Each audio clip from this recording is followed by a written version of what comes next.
Estos 14.000 archivos son, integran los rollos específicos con información de lo que después llamamos espionaje militar en democracia, del archivo que se le llama archivo Berruti, que la ministra de Defensa, Azucena Berruti, incautó en 2007. En 2007 ella encontró en una unidad militar, en un mueble, más de 1.400 rollos de microfilmaciones, con toda una documentación que se conoce por el índice, ¿no? Se sabe más o menos lo que puede tener por el índice. Ese archivo fue incautado y se ordenó hacer la digitalización de todos esos microfilms, que son unos 3 millones de documentos, ¿no?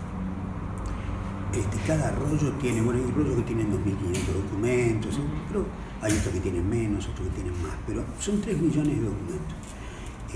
Una vez que fue digitalizado todo eso, se le pasaron copias al Archivo General de la Nación,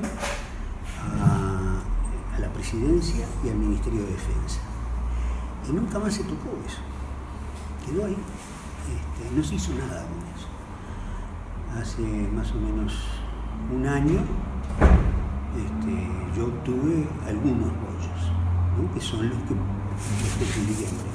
Entonces empecé a estudiar, es muy engorroso ir leyendo todo, pero de pique surgió que había pruebas documentales de que había espionaje en democracia. Y digo pruebas documentales porque esos rollos son documentos oficiales. O sea, ahí no hay vuelta de hoja, ¿no? Porque está documentado que fueron encontrados en una unidad militar y que estaban guardados. O sea que todo eso además está protocolizado por escribanos, o sea que no hay duda de que son documentos oficiales. Y esos documentos oficiales prueban de que hubo, por lo menos, hubo espionaje en democracia a partidos políticos, a personalidades, a sindicatos, a la iglesia, etc., a medios de comunicación. Entonces, ¿cómo surge eso?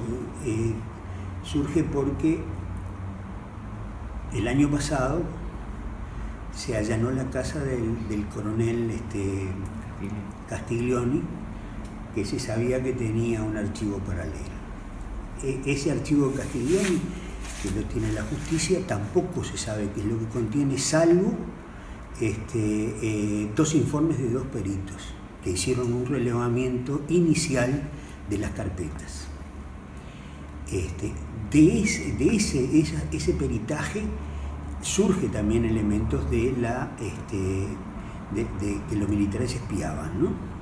Pero hasta ahora no se sabe, porque simplemente fue un índice, como se supo después, de qué manera espiaban, cómo usaban a los espías, cómo los reclutaban. Pero eso fue el detonante, o sea, yo obtuve los dos peritajes, de alguna manera revelé que había espionaje en democracia, y eso generó la creación de una comisión investigadora. En ese momento yo obtengo los rollos que no son del archivo Castiglioni. En principio se planteó la confusión, decían que yo tenía información del archivo Castiglioni, y yo no quise aclarar ese malentendido porque estaba tratando de proteger a mi fuente, ¿no? Quien me había dado los rollos. Pero después eso ya, con la comisión investigadora, más o menos pasó a un segundo plano. Vos accedes antes a los documentos que la comisión investigadora. ¿Sí? La comisión investigadora, claro, es una consecuencia. Es una consecuencia. Ellos empezaron con el archivo Castiglioni, se lo pidieron a la justicia no se los dio porque dice que está en secreto presumarial, lo cual es por lo menos insólito, porque el secreto presumarial lo que trata es de preservar información para la acción de la justicia, ¿no? O sea, si ahí hay un expediente, hay una confesión y hay que detener a otro, bueno, no se puede estar diciendo porque el otro se escapa. Pero esto tiene ya un año y no se ha hecho nada. Sin embargo, se lo negaron a la comisión.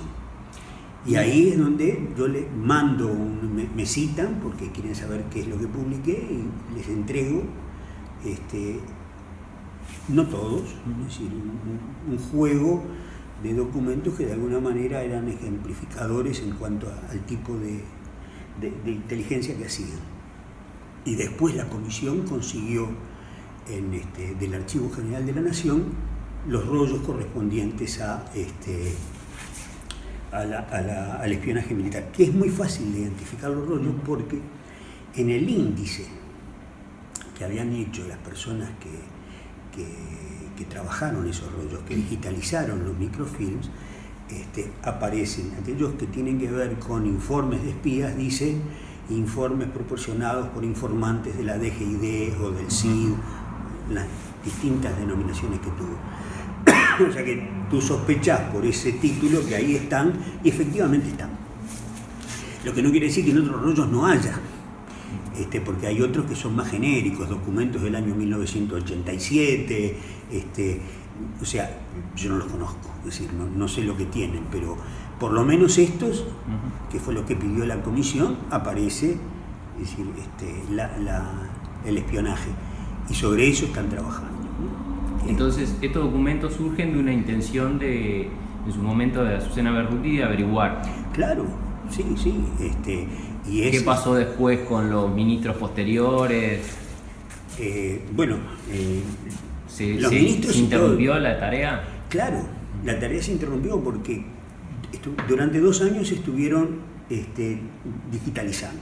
Entonces, cuando terminan de digitalizar, le devuelven al Ministerio de Defensa, que ya no estaba Berruti, sino que había otro ministro, le devuelven los originales y las copias, y las distribuyen las copias, ¿verdad? Entonces, le plantean al Ministerio que la segunda etapa era la de análisis de los documentos, sobre la base de el intercambio de información, o sea, el cruzamiento de información para obtener, yo qué sé, elementos que pudieran ayudar a la justicia, ¿no? Eso no se hizo. Y tampoco se utilizaron en las instancias siguientes, que fue la Secretaría por los Derechos Humanos, después el Grupo de Derechos Humanos, el grupo de historiadores que estuvieron manejando la documentación. Nunca se tocó eso.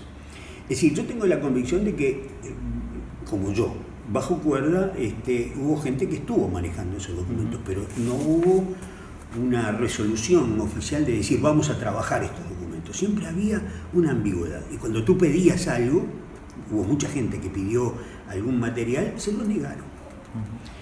No se sabía dónde estaban, no se sabía quién era el responsable, a la vez se planteó, no, está el problema de que toda esta documentación tiene que pasar por un criterio muy fino para no afectar los intereses particulares de la gente, y fue todo un argumento para no darlos. Eso te queríamos preguntar también, porque luego que ustedes publican los archivos, hubieron múltiples críticas, sí, desde ética periodística hasta no resguardar la intimidad de quienes eran espiados. Sí, yo creo hoy que Soledad Platero escribe en La Diaria diciendo como, bueno, se da mucha información tiene los archivos sobre los espiados, poco sobre los espiadores. ¿Cuál es el balance que vos haces hoy?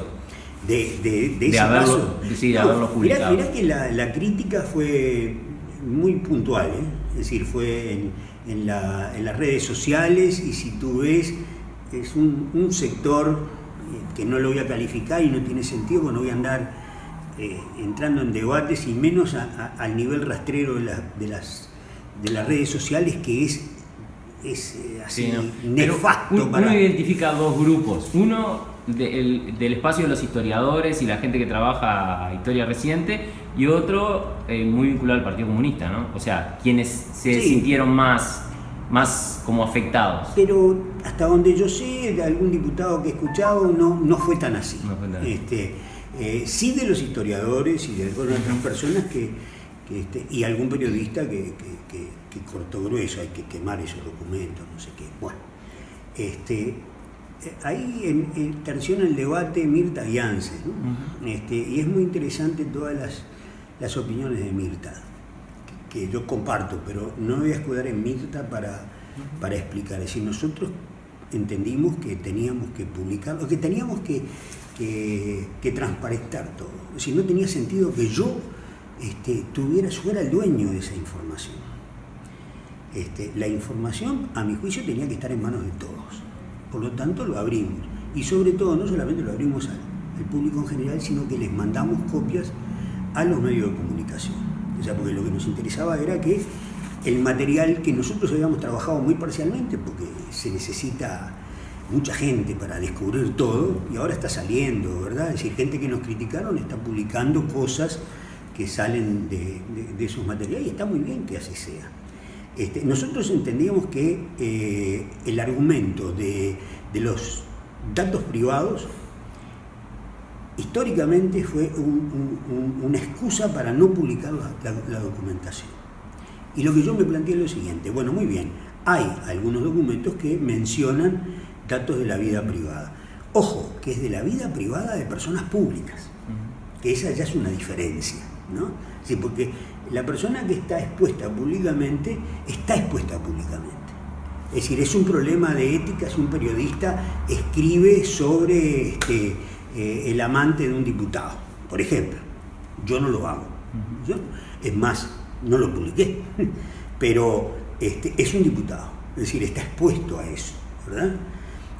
No es la señora de la esquina que por alguna razón puede haber una información que afecte su vida privada. La primera cosa es que si yo mantenía en secreto eso, yo me hacía también dueño del secreto, como los militares, porque el problema es que nosotros no recabamos esa información. Esa información está. Esa información la tienen los militares, esa información la manejan los militares, la manipulan los militares y la explotan los militares. Y el espiado de repente no sabe que están operando con esa información. Entonces nos podrán decir, nosotros expusimos a la gente al escarnio público. Mentira, porque nadie ha dicho nada todavía. Se ha hablado de la información privada, pero hasta ahora no ha aparecido una persona que diga, yo reclamo que saquen eso porque a mí me cuestiona mi vida privada. No ha pasado. Y esa persona que puede estar cuestionada en su vida privada, habría que ver hasta dónde, y cosas que ha pasado hace tiempo, de todas formas se entera de lo que los militares tenían. O sea, yo diría, si alguien es responsable de esto, son los militares. Y el mantenerlo en secreto le da más poder a los militares. O sea, la divulgación de esto, que el barullo sobre determinados extremos se acaba a los 2 días, le quita a los militares la posibilidad de explotar esa información, haciendo chantajes, haciendo presiones, haciendo operaciones políticas. Vos, se acaba eso. De hecho, publicás información vinculada a los archivos ya del año pasado, ¿no? Claro. O sea, ¿qué te lleva primero ir graduando información por notas a, digamos, transparentar todo? Mirá, es un trabajo muy engorroso. Es decir, hay que leerlo todo. Además, a veces se hace tedioso leerlo porque en el medio de una información hay una cantidad de documentos que son burocráticos, que son de trámites, etc. Entonces te lleva mucho tiempo. Esa es la primera. Entonces yo lo que hice fue tomarme un tiempo para documentar los aspectos más groseros de la infiltración de los militares en los organismos sociales o organismos políticos. No podía cubrir todo. Y dije, bueno, vamos a hacer que todo el mundo trabaje. Me tomé un tiempo, que fueron unos pocos meses, para sacar el material que a mí me parecía que era más demostrativo de eso. Después están las historias. Es decir, yo qué sé, en esos materiales uno puede reconstruir historia. Con respecto al Partido Nacional es increíble. Entonces tú podés decir, la fuente es esto, después tenés que calificar la fuente, ver si es verdad o no es verdad. Hay una cosa que queda clara, es decir, si los documentos oficiales no dicen la verdad, es problema de los documentos oficiales, los que lo hicieron, porque son ellos los que lo hacen oficial. Ahora, también tenés la certeza de que ellos operaban con información, y lo que no podían hacer era operar con información falsa. Entonces hay muchos ejemplos de que cuando el espía se extralimitaba, no en la comunicación de una información objetiva, sino en una opinión o una cosa así, inmediatamente paraban la mano. Cuando calificaban, ¿no? Es decir, fulano es pro-chino, no hay un asterisco y escrito a mano. ¿Es una opinión de la fuente o es un hecho objetivo? O sea que ellos sabían que la validez de la información estaba en su autenticidad, ¿no? Y información, por supuesto, que era secreta o que servía a los fines de ellos. Entonces, todo eso queda transparentado. Y yo creo que le hace bien. Y además, por lo que te digo, porque ¿qué hubiera hecho yo? Hubiera ciertos documentos hubiera dicho no, porque hablan de una persona. Me convierto en un censor. Los tacho, que es lo que hacen. O sea, yo soy dueño del secreto. Yo acá digo, fulano hizo tal cosa, pero tacho. Por lo tanto, la persona sabe que yo sé. Y yo sé quién es la persona. Entonces, yo me convierto en un milico. Pues, puede que lo utilice o no, pero estoy en poder utilizarlo. Ahora no. En eso vos no me recuerdo si fue este año o el año pasado, tenía una polémica con Álvaro Rico por cómo procesa unos documentos de presidencia. Exacto. ¿Incide esa sí, en gran medida sí. ¿Por qué? Porque, a ver, desde el punto de vista periodístico, más allá del valor político que tiene esto, ¿verdad? Político en términos amplios, en el sentido de, bueno, acá estamos descubriendo partes de la verdad, estamos reconstruyendo historia, todo lo demás, ¿no? Pero desde el punto de vista periodístico, es decir, lo que interesan son las historias. Entonces, cuando tú denunciás a través de un ejemplo que hay persecución de los militares, que hay infiltración de los militares, que hay cosas de esas, es decir, también tenés la historia. Las historias en general no modifican sustancialmente lo que conocemos. O sea, por ejemplo, hay mucho espionaje al MLN. Salvo algunos episodios que si yo fuera ellos estaría haciéndole juicio al ministerio, porque el espía va a unos grupos de base donde hay muchachos jóvenes, muy no sé qué, ¿viste? Que la lucha armada allá y que los viejos del MLN es una manga de traidores porque se aburguesaron, pim pum pum, y el tipo escracha a todos esos gurises, que deben ser hasta menores de edad, ¿viste? Del Frente Juvenil, los escracha con nombre y apellido poniéndole, quiere agarrar las armas ahora. Lo cual para los militares es decir, hay una evaluación de eso. Si yo fuera uno de esos muchachos, estaría pidiendo el documento que ahora está ahí publicado, y voy inmediatamente al ministerio. Porque ellos no saben qué pasó eso. Entonces, el otro objetivo es identificar a los espías. No me correspondía a mí, pero en cualquier lado tú ves, mirá quién puede ser, o quién será, o quién es. Bien, arréglenlo, pero hay que denunciarlo porque ese tipo puede seguir escondido como estaba Becerra hasta ahora. Entonces, yo te diría que no es mucho lo que revela, salvo porque que el MLN estaba infiltrado, ya lo sabían los propios del MLN, las historias sobre el MLN, que si el nieto opinaba tal cosa, que si el viejo, más o menos está. Y ellos lo que les interesaba era la forma de funcionamiento. Es decir, querían el control del funcionamiento. Yo creo que estaban más preocupados por los sindicatos en los organismos públicos que por los partidos políticos. Porque ahí sí, es decir, si en ANCAP te hacen una huelga, si en UTE te hacen una huelga, entonces las elecciones, quiénes son, a qué representa cada dirigente, qué ascendencia tiene, qué opina, estaban permanentemente buscando información. Pero bueno, y del partido también se decían muchas cosas, ¿no? Es decir, y sobre todo había una obsesión por infiltrar a la dirección del partido, también al MLN, pero ya lo tenían infiltrado, porque los tenían infiltrados, porque hubo un espía que iba a la casa del viejo Marenales, es decir, la hermana del ñato estaba infiltrada con un familiar que era espía de los militares, o sea, tú lo veías por distintos lados que estaban bastante infiltrados. En el Partido Comunista no habían llegado a infiltrar el Comité Central. Y entonces ahí había una obsesión. Esa es una historia nueva. O sea, los tipos tenían pero bien metido en la Guerra Fría y los conceptos de la Guerra Fría, y querían entrar en el Comité Central. Y hacen barbaridades, presionan a la gente, los obligan, o sea, los chantajean de distinta manera para ver si los tipos acceden a ser. Y ahí es donde sale todo el problema de la CIA pagando también, la policía a sueldo de la CIA, etc. ¿Cuáles son los documentos que hay ahí sobre el partido? Sí, son como pasa con el MLN, como pasa con el Partido Socialista, una cantidad de militantes que por alguna razón son cooptados y por lo tanto los hacen espiar. ¿Cuál es el problema? Es decir, yo estaría encantado de saber si fulano es espía, bueno, por lo menos no lo saludo más. Lo mismo si yo pudiera saber quiénes son todos los torturadores, porque de repente mi hija, ¿verdad?, o mi hermana se mete con un tipo que fue asesino y violador. No lo sabemos porque no están identificados, porque han ocultado los nombres.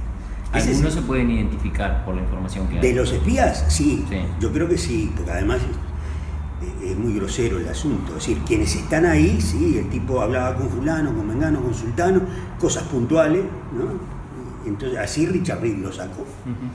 ¿Y no hay, se pueden reconstruir perfiles de los espías o es muy variopinto? No, es variopinto, pero yo quería terminar con lo que tú me decías de Rico. Sí.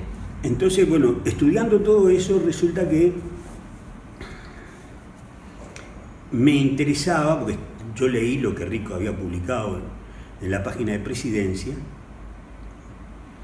y la verdad es que yo noté, pero bueno, eso es su derecho, noté como una especie de flechamiento muy grande con respecto al tratamiento de la historia del Partido Comunista, la represión al Partido Comunista y la represión a otros organismos, sobre todo a los GAU, por ejemplo. Bueno, lo del MLN, pues ya, pero los GAU, entonces voy a decir, ¿por qué? Entonces salí a buscar, vi que Rico en la publicación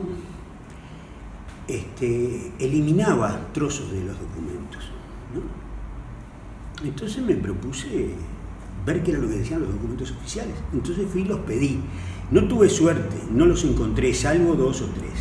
Y esos 2 o 3 fue los que leí y encontré criterios que después se los pregunté a los historiadores y que desde el punto de vista de la ética del historiador es muy cuestionable, ¿no? O sea, uno eventualmente, con documentos que ya están publicados, o sea, si las cartas a Bernardina, ¿verdad? De La Valleja Bernardina, bueno, si vos estás estudiando ciertos aspectos de La Valleja, podés cortar de la carta aquellas referencias a los guisos que hacía. Pero si es una carta inédita, es muy difícil que tú te pongas a cortar. Y todos estos documentos son inéditos. Es la primera vez que se publica. Y ahí vi que él tenía un criterio muy particular de selección del material. Y eso fue lo que denuncié. Un lío, un lío terrible. Y yo creo que está mal. Y creo que da una versión oficial de la historia de la represión del Partido Comunista que no es exacta. Nada más. ¿Y tiene olvidos sistemáticos en cuestiones puntuales? Claro, sí, por supuesto. Sí, los hay. Y con un criterio, pero además, aparte de otras cosas, ¿no? Porque incluso hace referencias que no se las hace a todo el mundo. O sea, si tú ves, por ejemplo, que hay mucha insistencia en que en el año 1975 el 80% de los detenidos eran proletarios. En el 76 era el tanto por ciento. Los proletarios, los demás partidos, ¿qué eran? Lumpen. Entonces vos no ves en el Partido Socialista, en el MLN, cuántos estudiantes, cuántos proletarios, cuántos funcionarios públicos. O sea, hay una especie de manipulación que no es para todos. Entonces ahí es donde se flecha, aparte de ocultar otra información, ¿no? Que ahí se escuda él probablemente en el dato privado. El conocimiento previo de esa situación. Claro, pero no tiene el mismo criterio con otros. Es decir, cuando agarra a la gente desaparecida del GAU, le pone todo, absolutamente todo. En cambio, hay detenidos del partido cuando cae Arizmendi, donde está censurado que el tipo, cuando lo detienen, encuentran un arma que dice, y una foto de cuando estuvo en la Unión Soviética, y eso lo corta. ¿Para qué? Para preservar que el tipo estuvo en la Unión Soviética, haciendo un curso. Claro, entonces viene todo el lío, si hizo un curso, pero a los del MLN le pone todos los cursos en todos lados, ¿viste? Desde los montes de Santa Lucía hasta Cuba y yo qué sé, y Vietnam. Entonces no hay un criterio parejo. Y en última instancia, siendo documentos nuevos, bueno, dale todo a leer a la gente. ¿Cuál es el problema? Porque además, en lo que tiene que ver con los GAO y con el MLN, él publica todas las declaraciones bajo tortura, enteras, del MLN y de los GAO, y de algunos partidos socialistas. Entonces, vos decís, y eso puede ser también una cuestión privada, ¿no? No solamente eso, sino que además hoy me fue agarrado en tortura, o sea, y además está desaparecido, o sea que el tipo no puede, porque a mí me publican una cosa, vos estuviste preso, y yo puedo agarrar y decir esto fue así, esto no fue así, pero un desaparecido no. Sin embargo lo publica, bueno, entonces es un criterio, no lo publica con todos. Y creo que eso es, digamos, todo eso es lo que es el caldo en el que me lleva a mí a decir, no, lo que hay que hacer es tirar todo, chao. Lo que yo tengo lo pongo. Y después que la gente, y como dijo Mirta Bianse, ¿no? Si yo tuve un amante, me tengo que hacer cargo de ese amante. No vas a parar la historia, que eso es lo criminal de este asunto. Como hay cuestiones privadas, no tocamos nada, por lo tanto no se avanza en el conocimiento. Aparte, ya te digo que el responsable, si hay cosas de la vida privada, los responsables son los militares, no los periodistas que lo publican. De los archivos que publicaron ahora en Brecha, hay como un salto histórico 93, 99. Sí. Que bueno, quien piensa dice filtro, no. Coordinador de estudiantes. ¿Por qué faltan esos documentos? Porque no están. Porque además hay que esta ya es otra cosa, ¿no? En lo que tiene que ver, por ejemplo, con esos rollos. Tú encontrás que hay mucho material, por ejemplo, sobre la policía. La corrupción policial está permanente. Ahora, cuando se da en el 2002 la crisis bancaria, no hay nada, absolutamente nada. Hay un solo documento. Y fueron momentos muy convulsos, donde pasaba de todo, ¿verdad? Y nosotros sabemos que en el archivo Castiglioni está el espionaje sobre Jorge Valle por el problema de la deuda externa. En estos documentos no están. Entonces, tampoco aparece nada del filtro. No aparece nada del filtro, no aparece nada de Berrío, por ejemplo. Uh-huh. Entonces, hay un salto porque yo creo, esta ya es una especulación muy, muy personal, yo creo que a partir del 93 se da el lío con el gobierno de Lacalle y los militares. Entonces, ahí hay un revuelo en la interna. Además, el que secuestró y mató a Berrío era jefe de la inteligencia, del batallón de contrainteligencia. Es decir. Entonces, Ferro estuvo ahí, después salta al 95. Me parece que hay un lío vinculado a los partidos políticos, ya que la política de Lacalle removió todo y entonces se arma un merengue. No sé, de repente hay mucha información y la sacaron, porque esos archivos están depurados, no después que se encontraron, antes. Es decir, hay parte de los archivos que tienen que estar en otro lado. Por ejemplo, un dato muy claro, es decir, querían espiar a un diplomático cubano en la casa.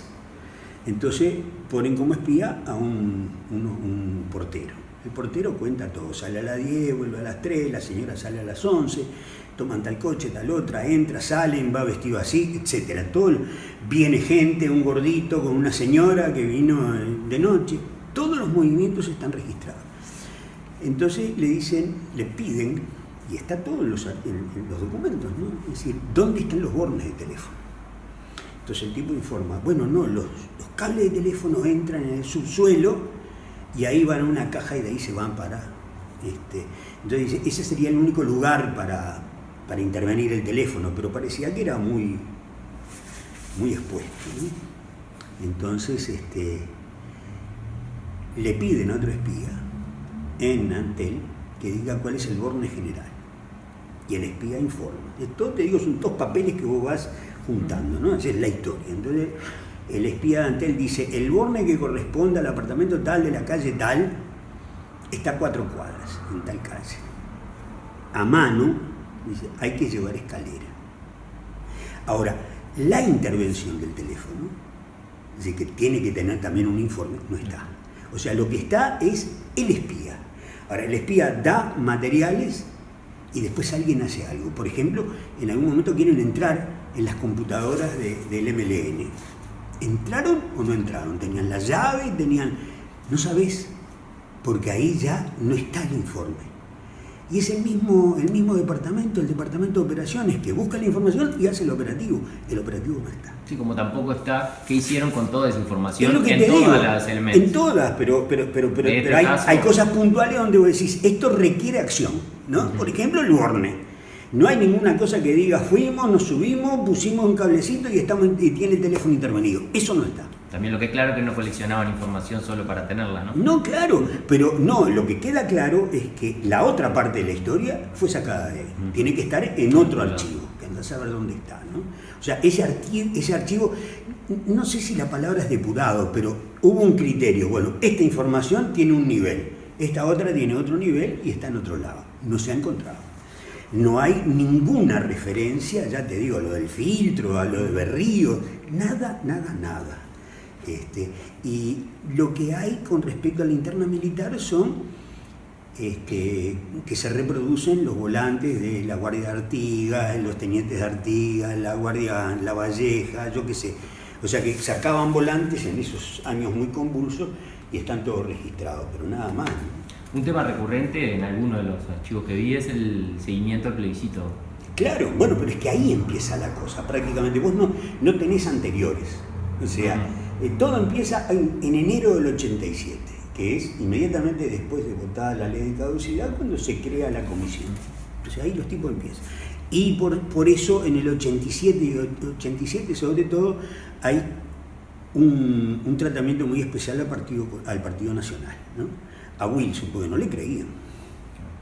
Es decir, aunque había votado la ley, se ve que no tenían claro para dónde iba a tirar Wilson, ¿no? Y cuál era su estrategia. Entonces infiltran el honorable directorio.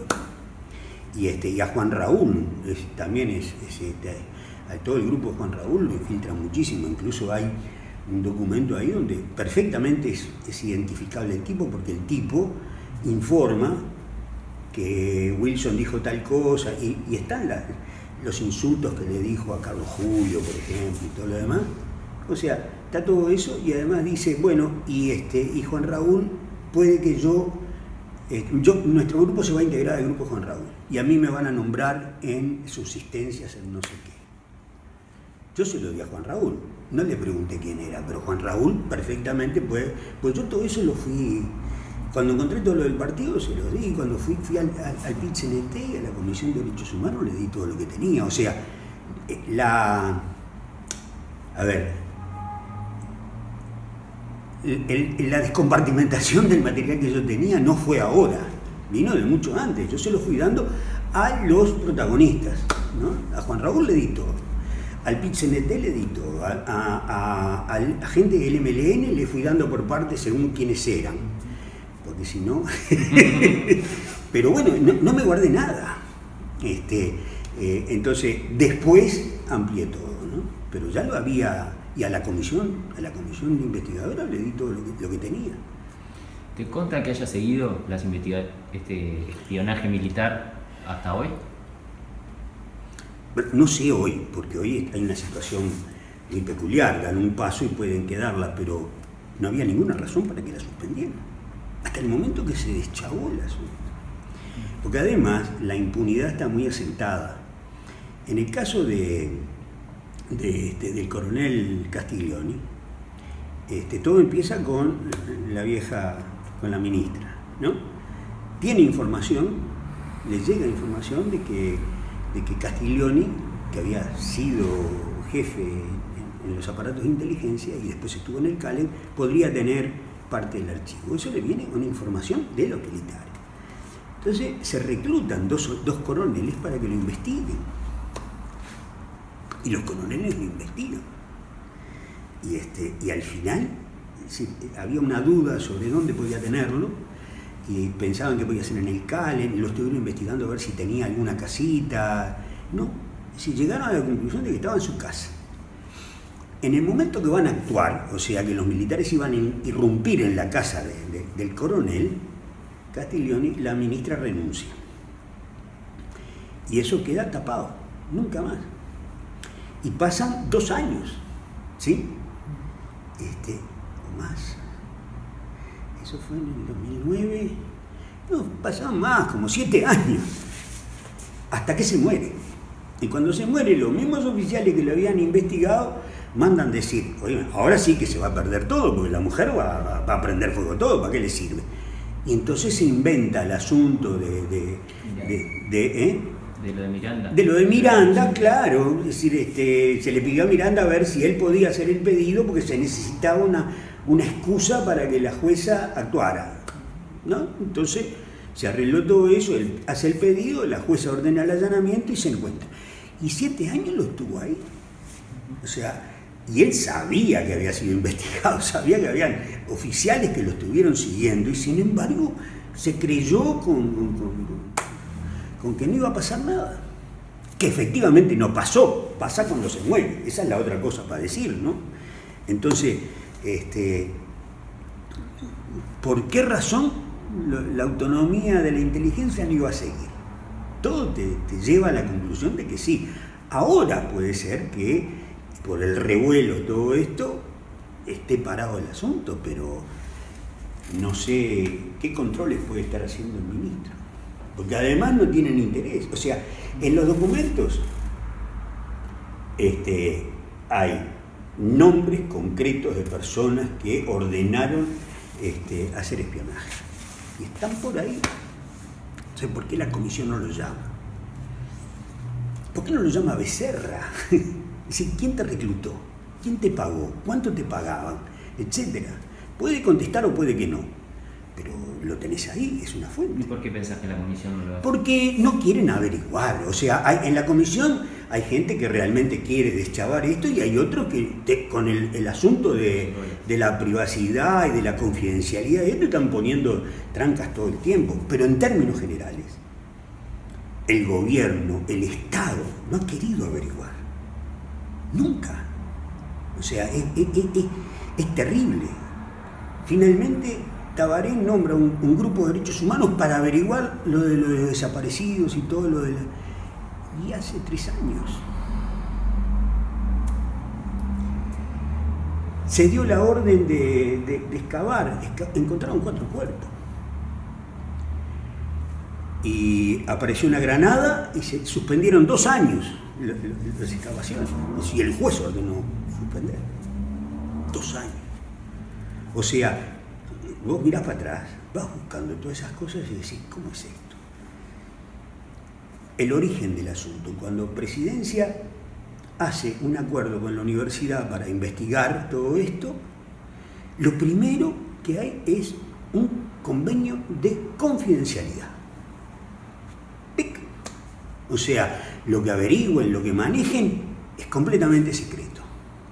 Entonces llega un momento que de familiares le piden al equipo y a Rico y a la secretaria de Derechos Humanos, Graciela Jorge, a ver si hay algún... No, hay confidencialidad en todo caso, pero dice al juez. Ese fue el criterio. Entonces tú ves por todos lados está anudado la trancadera con respecto al conocimiento de las cosas.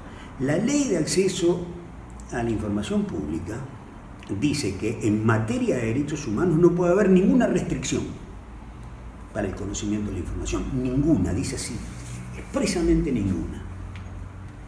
Cada vez que haces un pedido de acceso a la información por alguna cosa de derechos humanos, te saltan con la ley de habeas data. Ah, sí, pero el derecho de las personas, fíjese que usted habría que averiguar si... Y no lo conseguís. Ahora, es el Estado que vota la ley y el Estado que no la cumple. O sea, como muchas otras cosas. Como en todo, prácticamente, claro, exactamente. Sí, pero en esto que... porque el otro asunto interesante es que... Claro, yo creo que nunca deja de ser político, pero bueno, pero ¿cuándo en Alemania el fenómeno del nazismo dejó de ser un hecho puntual político para convertirse en un hecho histórico, no lo sé, pero en algún momento fue, porque se puede hablar. Acá seguimos los mismos protagonistas de hace 40 años peleándonos en los planos políticos, sindicales y todo lo demás, somos todos lo mismo. Y entonces no rompemos la impunidad, no rompemos el secreto, ¿viste? Y mientras tanto tenés crímenes aberrantes, que no se castigan. ¿Vos tenés más archivos o Brecha tiene más archivos? Eso es todo lo que o sea, cuando agarré y puse todo. Que es muy poco. Claro, uno cuando lo lee incluso ve la inmensidad. Sí, ¿Qué es lo que sigue? ¿Qué es lo que están pensando para adelante? Eso ¿Hay forma de procesarlo? ¿Podría el Estado colaborar con el Estado sin duda. Es decir, yo te diría que el Estado es el único organismo que puede hacerlo bien eficientemente. Porque está este archivo, pero está el archivo del FUNA, está el archivo de la Dirección Nacional de Información e Inteligencia. O sea, multiplica por 3 los millones de documentos, ¿verdad? Como mínimo. Y van a seguir apareciendo. Entonces vos necesitas tener una estructura financiada, además, con todos los recursos, sobre todo recursos informáticos, para hacer el cruzamiento. Entonces necesitarías una oficina que estuviera produciendo información. Pero eso implica tener una decisión política de hacerlo. ¿Vos crees que es poco probable que eso suceda? No, yo creo que no es probable. Entonces desgraciadamente hay un esfuerzo histórico, ¿verdad? De años y de años, de décadas para conseguir la información, y te seguís trancando, y ahora tenés los archivos, ¿y qué haces? Yo leí, mirá, una de las cosas que publiqué fue un espía, que era policía, que estaba en la Dirección Nacional de Información e Inteligencia, donde el tipo tiene una relación con los militares muy estrecha, ¿no? Entonces el tipo le informa a los militares de lo que pasa en jefatura, ¿de acuerdo? El tipo, en un momento, empieza a tener problemas con el director y todo lo demás por una infiltración en el Partido Comunista. Entonces va contando todo eso. El mecanismo de los documentos es: hay una reunión entre el espía y el oficial que lo atiende, el oficial hace un informe, la fuente dijo esto, un resumen, y después está la transcripción de la conversación, porque todas las conversaciones se grababan, todas. O sea, expresamente, ¿no? El espía sabía que iba a hablar a un micrófono. Pero están en un auto, por ejemplo, porque el contacto es un auto y a veces vos ves que el audio se pierde. Entonces se dice acá, no se escucha y después sigue. O sea que todas las transcripciones están hasta el 91. Después en el 93 cambian. Y en el 97 todas son fuentes amigas, no los identifican. Pero antes era todo Leonel, Marcelo, lo otro, ¿no? Lo atiende fulano que es Mauro o es Alejandro. Este tipo empieza a contarle todo el asunto y en la transcripción, ¿no? Hay mucho más cosas coloquiales que en el informe que hace el militar. Entonces tú ves ahí que el tipo dice, no, porque lo que pasa es que yo me peleé con Costa Rocha y le dije, porque él me quiso pesetear y yo le dije, y después me encontré con fulano, y fulano me hizo una zancadilla, yo le dije, pero escuchame si nos conocemos. Y yo le dije, pero ¿qué estás haciendo eso? Vos y yo estuvimos enterrando gente, vos y yo desaparecimos gente, y ahora entonces es la confesión. Y 2 partes más para allá, en la conversación le dije, no, yo estaba hablando con el director y le dije, director, esto no puede ser. Y el director me dijo, mire, Allen Castro. Entonces, él mismo se automenciona. Entonces vos tenés ahí una confesión de asesinato y una identificación del tipo. Ahora está muerto. Algunos políticos pueden tener el temor de haber sido espiados y que ahí haya cosas que después si salen los dejan pegados, ¿no? Y puede ser que los hayan chantajeado, puede que no. Yo creo que algunos documentos que se bloquearon hace mucho tiempo ya, con respecto a algunos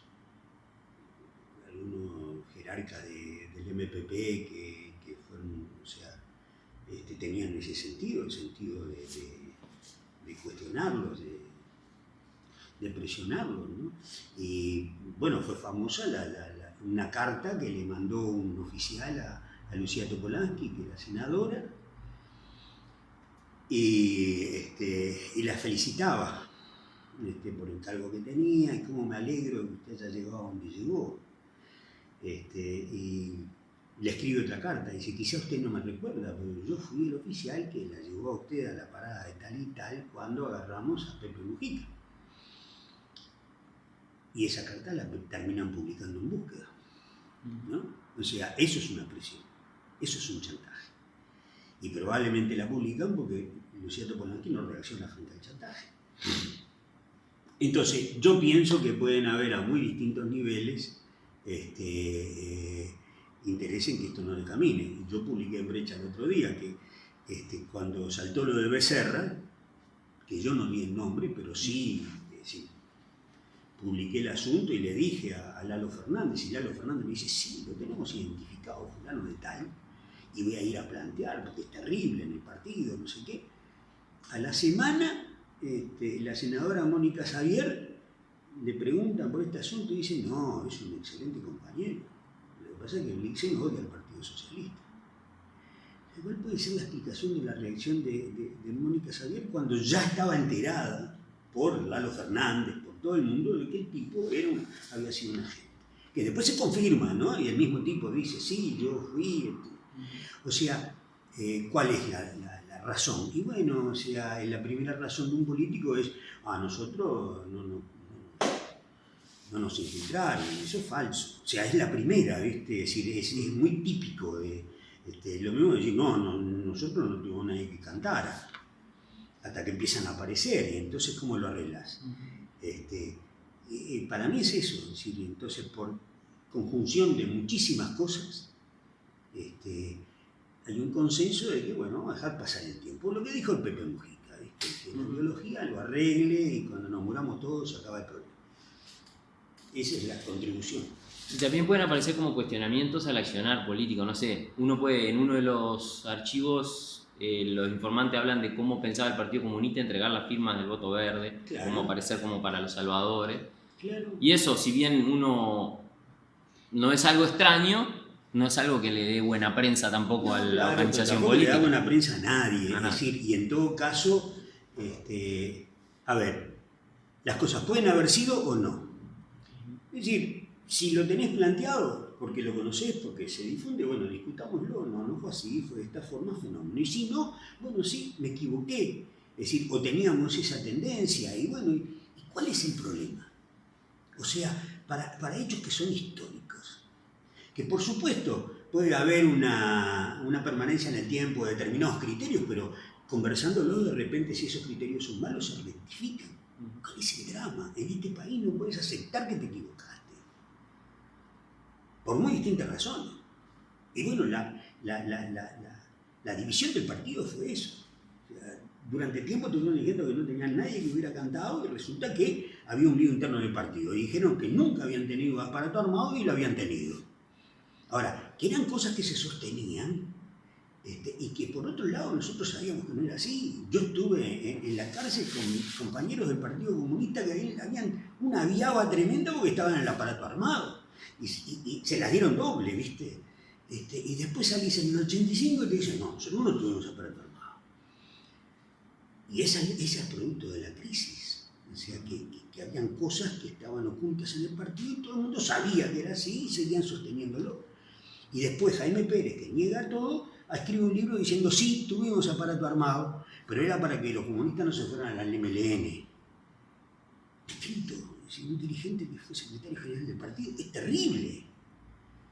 Yo no estaba en el aparato armado del partido, pero si hubiera estado, tendría una calentura brutal, porque, oíme, es decir, supongo que si estaba en el aparato armado porque entendía que había que utilizar las armas para defender no sé qué, no para evitar que creciera el MLN. O sea, todas esas cosas yo creo que es saludable de ponerlas y finalmente vamos a madurar. O sea, el hecho de que aparezcan esas cosas no me hace a mí modificar el concepto que tengo de los comunistas como compañeros. O sea, sé dónde están. Yo también puedo tener todas mis deficiencias y puedo ver las deficiencias en ellos, pero no me altera, o sea, no les pongo una cruz y los castigo y los exilio, porque no tiene sentido. Entonces vamos a conversar, que bueno, la gente es así, es lo mismo que con respecto a la tortura. Pero haces público una contradicción del relato que se Claro, bueno, de la el época. relato, ahí está, eso es otra cosa. Bueno, vamos a armar de nuevo el relato. Lo mismo probablemente pueda hacer con el MLN y su cosa tan romántica y robinhoodesca, y de repente la historia es mucho más pedreste y con matices muy feos. Y sí, puede ser. ¿Cuál es el drama? Porque además lo único que interesa es saber qué fue, ¿no? Es decir, y cómo contribuyó cada uno a lo bueno y a lo malo. O sea, digamos, yo creo que es inevitable, ¿verdad?, que se llegue a ese punto de encuentro. Podrás hacer todos los esfuerzos para que no, y siempre se va a hacer. Bueno, yo creo además que es saludable, y por eso puse los documentos. Pero además no para enchastrar a nadie, para discutir. O para que la gente sepa.